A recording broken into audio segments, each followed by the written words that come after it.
Eh bien, voyez-vous, je ne sais pas si vous êtes comme moi. Bon, je pense que si vous êtes sur cette chaîne, vous intéressez au conflit, à l'histoire militaire, aux armées, à celle du passé ou à celle d'aujourd'hui. Mais je pensais vraiment que l'armée russe, c'était autre chose.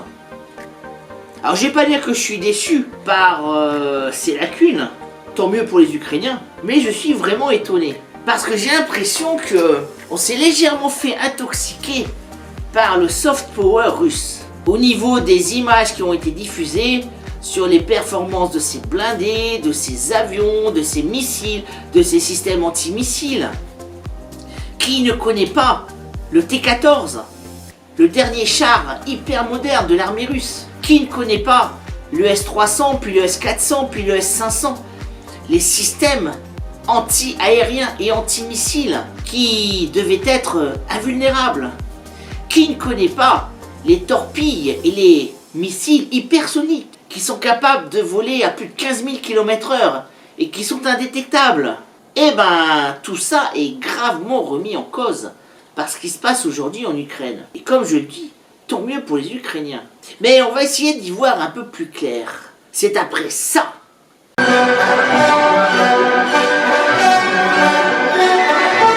Salutations compagnons et compagnonnettes, je suis Bayan Taillefer, forgeron médiéviste et historien à 16 heures. Alors aujourd'hui, vous ne me verrez pas en tenue NBC. Aujourd'hui, on va faire une petite analyse sur le développement de la guerre en Ukraine.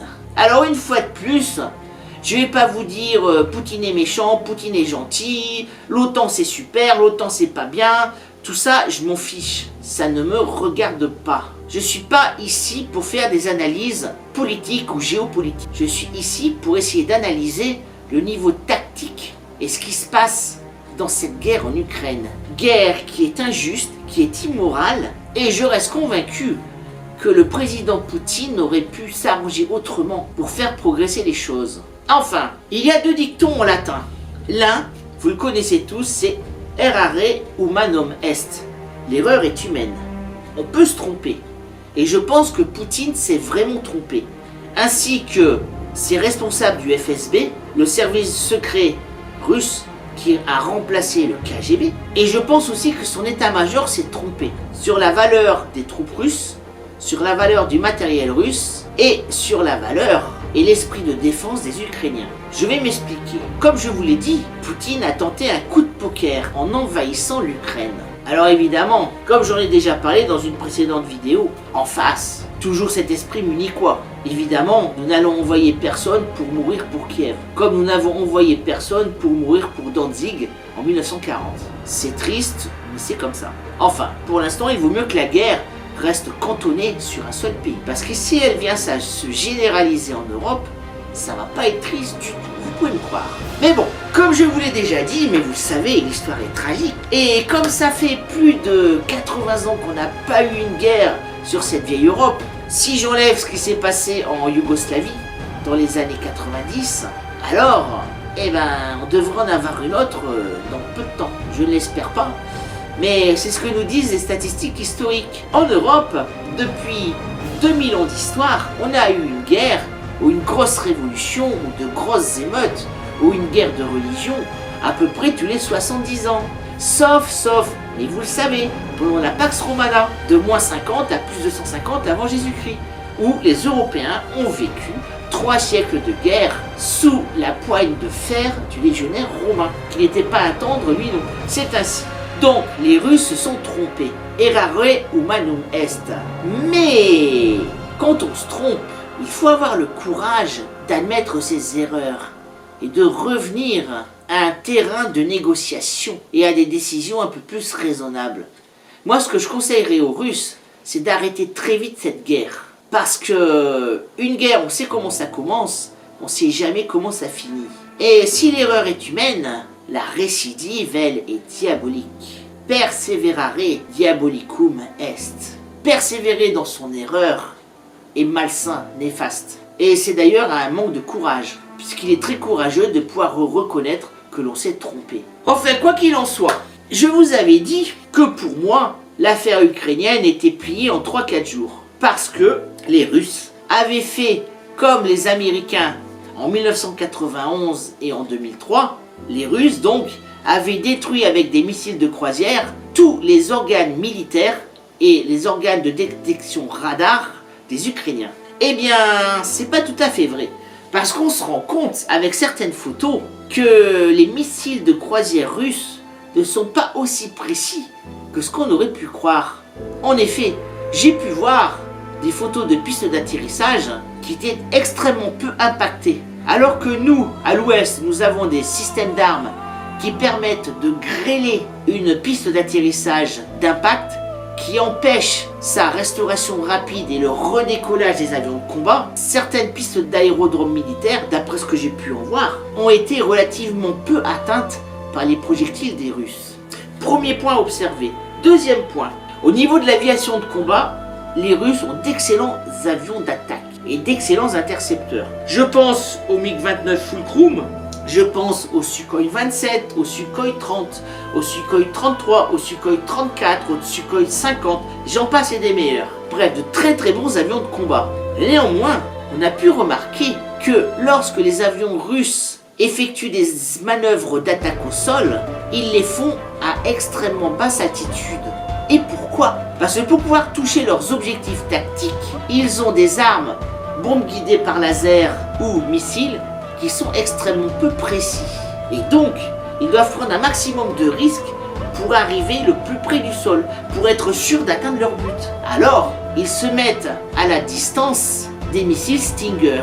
Parce qu'évidemment, si le camp ouest, l'OTAN, n'interviendra pas militairement dans cette histoire ukrainienne, néanmoins, il envoie, comme d'habitude, des conseillers militaires, peut-être des forces spéciales, c'est possible, et évidemment du matériel. Alors le matériel, ce sont les missiles Stinger, des missiles qui ont été fabriqués dans les années fin des années 80 et qui sont d'excellents missiles sol-air à guidage infrarouge. C'est-à-dire que ces missiles qui sont portés à dos d'homme peuvent atteindre un avion à basse altitude. Le missile se guide sur le flux thermique des réacteurs et détruit l'avion. Ces Stingers sont extrêmement efficaces.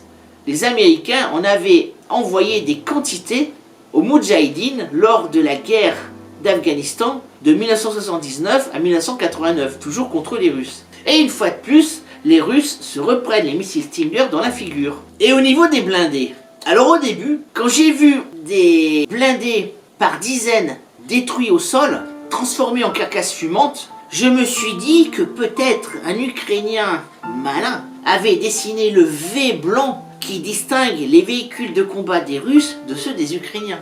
Parce qu'évidemment, l'armée ukrainienne ne fonctionne à 90% qu'avec du matériel russe. Alors évidemment, quand un T-90 russe rencontre un T-90 ukrainien, si l'un des deux n'a pas une marque distinctive sur son blindage, il peut y avoir un pourcentage d'erreur. Donc les Russes ont un V blanc. Et les carcasses fumantes en avaient sur leur blindage. Alors je me suis dit, peut-être que c'est du matériel ukrainien qui a été détruit justement par les fameux Sukhoi russes et que les Ukrainiens ont repeint. Eh bien non, c'est effectivement des blindés russes, j'allais dire soviétiques, qui ont été détruits. Et ils ont été détruits par quoi ces blindés? J'ai même vu un T-14, donc le dernier né de l'industrie d'armement russe, détruit de cette façon. Ils ont été détruits par ce genre de truc. Alors ça, c'est un lance-missile anti-char. En l'occurrence, c'est un AT-4 de fabrication suédoise. Alors ce truc, ça pèse environ 8 kg, donc c'est très facilement portable, ça pose pas de problème. Et je vais vous décrire ses caractéristiques militaires, parce que c'est extrêmement intéressant. La T4 possède donc une charge creuse. La charge creuse, c'est une cavité qui se trouve dans le devant de l'obus anti-char et qui est recouverte de cuivre. Quand la charge creuse détonne contre le blindage du char, il se forme un dard de gaz et de cuivre porté plus qu'à ébullition à 2500 degrés, dard qui va traverser le blindage et qui va faire monter la température dans le blindé à 1000 degrés et qui va tout faire exploser. La charge creuse est extrêmement efficace. J'en reparlerai dans une autre vidéo. La T4 a un diamètre de 84 mm Il a une portée maximale de 400 mètres, donc il faut s'approcher assez près du blindé pour lui tirer dessus, mais il peut percer 500 mm de blindage moderne ou plus d'1,50 m de béton armé. Mais il n'y a pas que ça. Donc ça, c'est la version suédoise. Il y a le missile Milan français. Parce qu'on a découvert, grâce à Monsieur Corbière, que la France n'envoyait pas que des gilets pare-balles ou des systèmes de vision nocturne aux Ukrainiens. Ils envoient aussi des missiles anti-chars. Et actuellement, celui que nous avons en stock et qui est portable par un homme, c'est le missile Milan. Alors celui-ci, il a été fabriqué à la fin des années 70. Alors le Milan, il est un peu plus lourd. Son système de propulsion et son trépied pèsent 17 kg et le missile lui-même pèse 7 kg. Parce que il faut bien comprendre que ce système d'armes n'effectue qu'un seul coup. C'est du jetable. Le Milan, non. Le Milan, vous pourrez rajouter un missile sur le système de propulsion. Donc il faut se trimballer 22 kg de matos. Mais néanmoins, le Milan permet d'atteindre un objectif à 3 km et de percer entre 600 et 1000 mm de blindage, suivant les modèles. A noter que le Milan est filoguidé, c'est-à-dire que quand le tireur a ajusté le blindé et qu'il envoie son missile, il ne peut pas bouger. Tant que le missile n'a pas atteint sa cible, avec un fil qui le guide, le tireur doit rester en place, ce qui peut représenter un problème pour la sécurité de celui-ci. Alors qu'y a-t-il encore? Il y a le Javelin. Alors là, nous sommes dans les missiles américains. Le Javelin, c'est le FGM-148 Javelin. Il a été fabriqué au début des années 1990 et il remplace le Dragoon. Le Javelin est intéressant parce qu'il est à guidage infrarouge.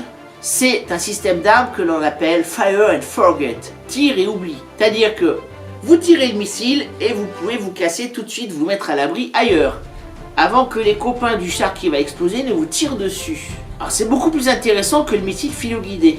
Et le Javelin a une caractéristique extrêmement intéressante. Il a deux modes de conduite de tir. Un mode pour tirer en vertical, c'est-à-dire qu'il va pointer vers le ciel et il va redescendre sur le blindé là où son blindage est le plus vulnérable, au-dessus de la caisse et au-dessus de la tourelle. Ou alors on peut le tirer en tir direct. Il est aussi à charge creuse. Alors exactement, il est à double charge creuse. C'est-à-dire que, comme vous avez pu le remarquer, de nombreux blindés, tels que le T-90 amélioré, ont des espèces de boîtes fixées sur leur blindage. C'est ce qu'on appelle des blindages réactifs. Le blindage réactif explose lorsque la charge creuse explose. Elle permet de disperser le flux de la charge creuse. Eh bien, avec le Javelin, la première charge creuse fait détonner le blindage réactif et la seconde entame le blindage. Et ici, on peut percer jusqu'à 760 mm de blindage à 2500 mètres. Alors, les Ukrainiens possédaient déjà environ 10 000 de ce type d'armement. Les Occidentaux leur ont envoyé 2000 missiles Stinger et 15 000 missiles anti-chars en plus. Donc les Suédois, les Français, les Anglais, les Canadiens, les Allemands, les Américains leur envoient ce type d'armes. Il suffit de quelques jours pour être efficace avec ce système d'armes. Mais il y a mieux. Il y a aussi les drones.